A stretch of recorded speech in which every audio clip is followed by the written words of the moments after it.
अफसोसनाक दिलखराज खबर से आपको आगाह कर रहे हैं मोहम्मद रिजवानुल्लाह की रिपोर्ट के मुताबिक चेयरमैन पाकिस्तान तहरीक इंसाफ इमरान खान पर कातिलाना हमला। वजीराबाद पाकिस्तान तहरीक इंसाफ PTI के लॉन्ग मार्च में चेयरमैन इमरान खान के कंटेनर पर गुजरांवाला अल्लाह चौक के नज़दीक नामालूम मुसल्लह शख्स की फायरिंग से इमरान खान समेत मुतअद्दिद अफराद जख्मी हो गए। PTI के लॉन्ग मार्च में नामालूम अफराद की फायरिंग के बाद भगदड़ मच गई।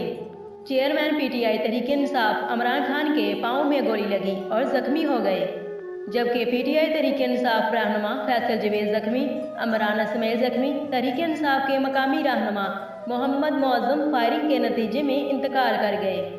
जख्मियों को रेस्क्यू 1122 के नौजवानों ने बरवक्त रिस्पॉन्स करते हुए अस्पताल मुंतकिल कर दिया। चेयरमैन PTI तहरीक इंसाफ इमरान खान के कारकुनान इमरान खान को कंटेनर से गाड़ी में अपने हाथों से बैठाकर शौकत खानम अस्पताल लाहौर मुंतकिल किया जा रहा है।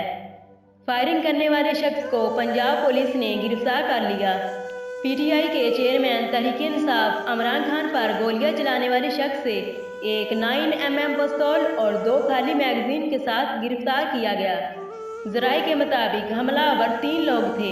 ये दिलखराश वाक़या की खबर सुनकर तमाम ममालिक के सियासी, समाजी और कारोबारी शख्सियात ने इस वाक़या की पुरजोर मजम्मत की और कहा कि अल्लाह ताला इमरान खान और इनके तमाम ज़ख्मी साथियों को सेहत व आफियत वाली लंबी ज़िंदगी अता फरमाए, आमीन। जिस तरह कहा जाता है, मारने वाले से बचाने वाला बड़ा होता है। जी नाज़रीन, ये भी इस तरह का ही कुछ वाक़या है।